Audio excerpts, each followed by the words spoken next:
Hello everyone. तो आप सब कैसे हो। जैसे कि हमने अपने चैनल पे एसएससी के लिए जो लास्ट की पीवाईक्यू हैं वो स्टार्ट कर रखे थे एमटीएस के लिए। तो उसी की आज हमारी दूसरी क्लास है। तो इसमें अपना जो आंसर है वो हमें कमेंट बॉक्स में बताइएगा। निम्नलिखित में से किस दिल्ली सुल्तान ने सिजदा और पायबोस की रस्म शुरू की जिसे बाद में मुग़ल सम्राट शाहजहाँ ने समाप्त कर दिया। तो आप इसको पॉज कीजिएगा और अपना कमेंट बॉक्स आंसर में दीजिएगा।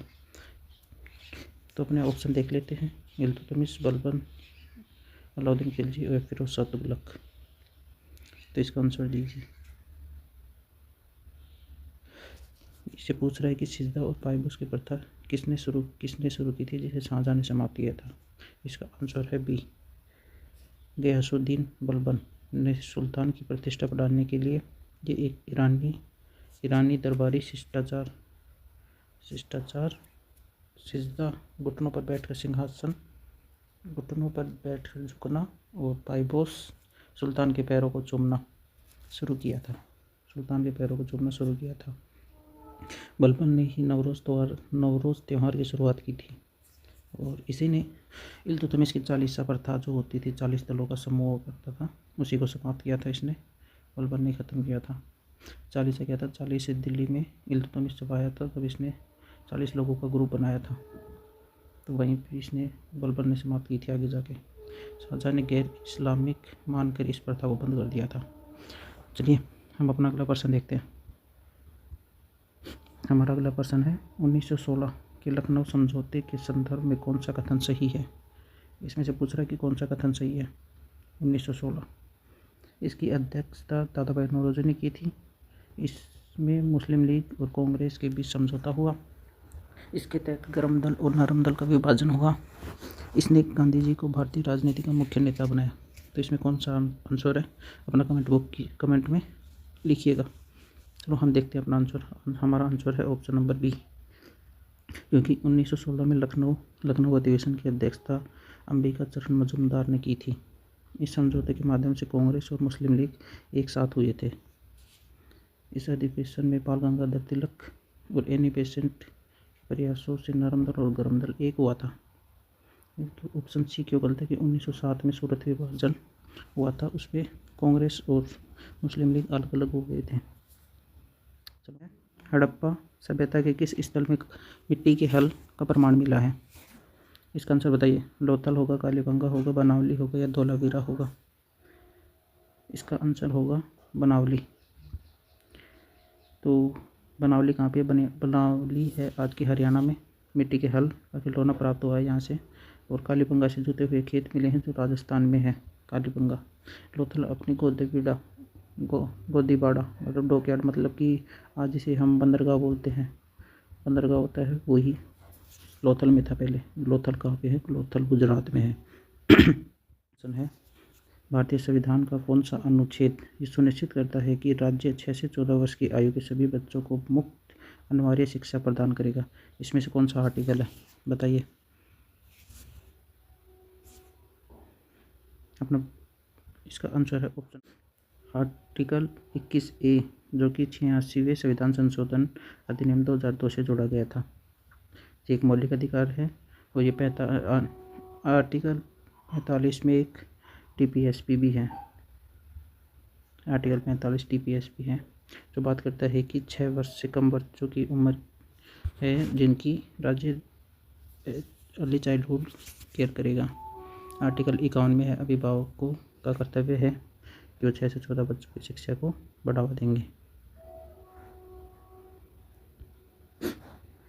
क्वेश्चन नंबर 5, यदि भारत के राष्ट्रपति और उपराष्ट्रपति दोनों का पद खाली हो तो भारत के राष्ट्रपति के रूप में कौन कार्य करेगा। इसमें से कौन सा आंसर कमेंट में बताइए।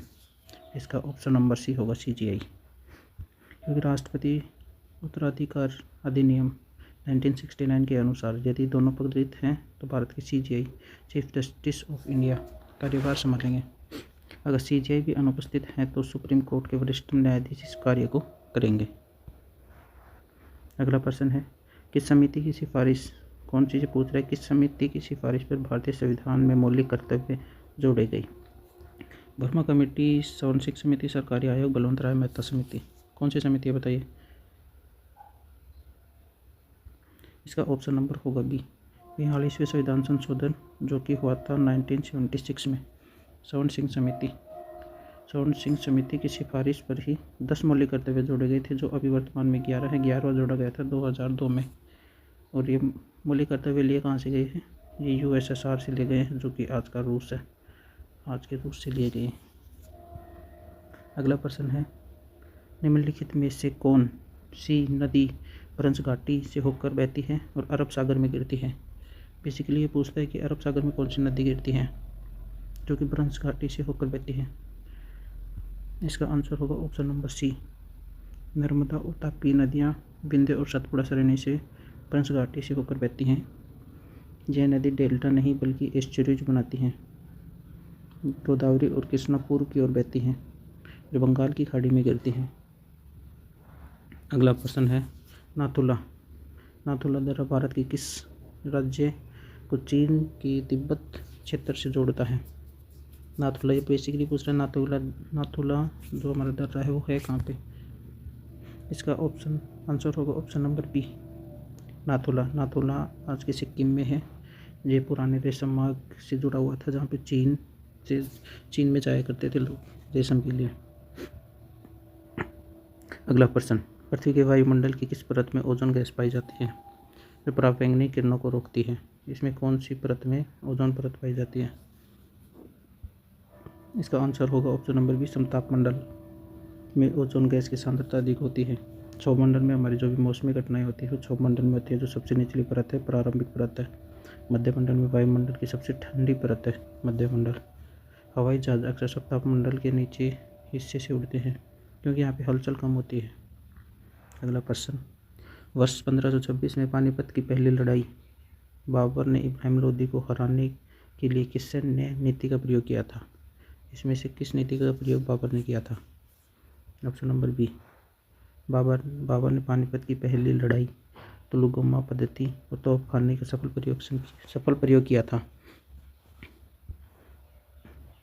अगला प्रश्न है, मौर्य सम्राट अशोक के शिलालेखों को पढ़ने वाला प्रथम व्यक्ति कौन था? अशोक के शिलालेख थे, उसको सबसे पहले किसने पढ़ा था? इसमें से बताइए। अलेक्जेंडर कनिंघम था, या जेम्स प्रिंसेस था, विलियम जोन्स या जॉन मार्शल? इसका आंसर ऑप्शन नंबर बी, 1837 में जेम्स प्रिंसेस ने पहली बार अशोक के शिलालेखों को ब्राह्मी लिपि में पढ़ा था, ये भी याद रखना। अशोक के अधिकांश शिलालेख प्राकृत भाषा में हैं। अलेक्जेंडर कनिंघम भारत का पुरातात्विक एएसआई का जनक है, ये भी।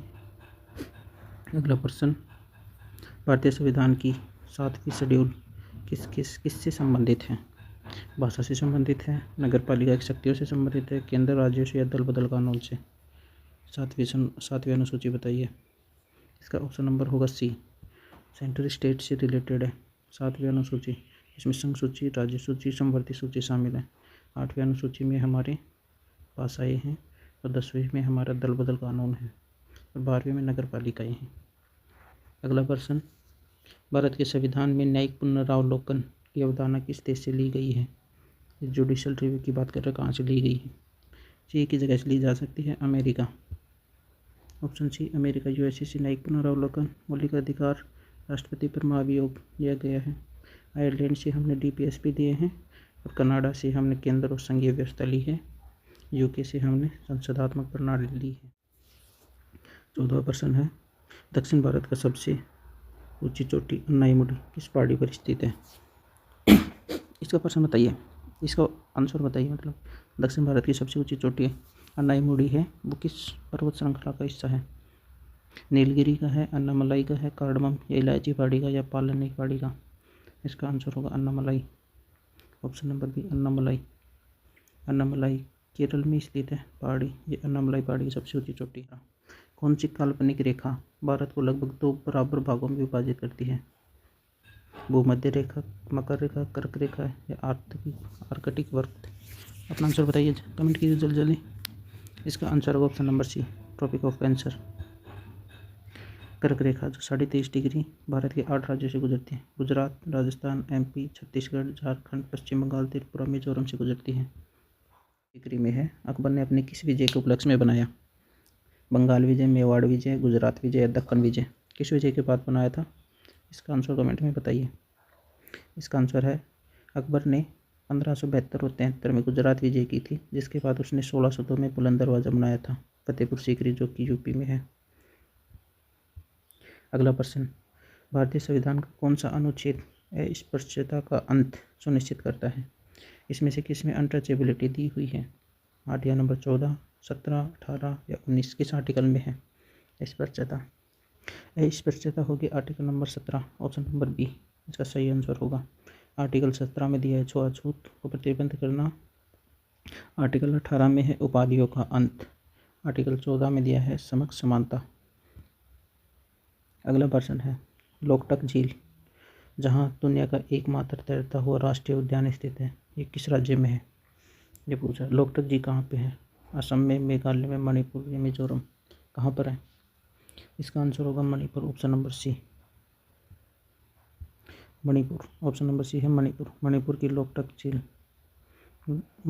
लोकटक झील में ही केमू लामजाओ राष्ट्रीय उद्यान नेशनल पार्क है, जहाँ पर एक घास पाई जाती है, फुमदी घास।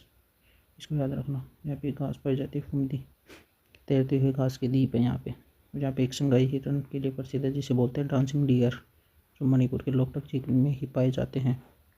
अगला प्रश्न, विजयनगर साम्राज्य की स्थापना 1336 में किन दो भाइयों ने की थी? इसका आंसर तुम मुझे कमेंट बॉक्स में बताओगे। अगला और इस सेशन का लास्ट प्रश्न है, ब्लैक पैगोडा के नाम से मशहूर कोणार्क सूर्य मंदिर का निर्माण किस वंश के शासक ने करवाया था? इसका आंसर बताओ। चोल वंश होगा, पल्लव वंश होगा या गंग वंश या पाल वंश? इसका आंसर है ऑप्शन नंबर सी, गंग वंश। उड़ीसा के कोणार्क सूर्य मंदिर का निर्माण राजा नरसिम्हदेव प्रथम ने 13वीं शताब्दी में करवाया था। इसे आज ब्लैक पैगोडा कहा जाता है, क्योंकि यह नाविकों के लिए एक लैंडमार्क था। यहाँ पे जो भी जहाज आया करते थे वो इस मंदिर को देख के समुद्र के किनारे आया करते थे, और ये मंदिर यूनेस्को की विश्व धरोहर साइट में भी शामिल है। तो हमारे ये आज के प्रश्न थे। ऐसे ही ये आज हमारा दूसरा प्रैक्टिस सेट था एसएससी के लिए, एसएससी एमटीएस के लिए। ये हमारा दूसरा मॉक था आज। तो हमारा ऐसे ही अगला मॉक, और ये सीरीज हमारी रात के 8 बजे आती है। तो इसी के लिए अगले मॉक के लिए हमारे चैनल को लाइक कीजिए, सब्सक्राइब कीजिए। Okay, thank you.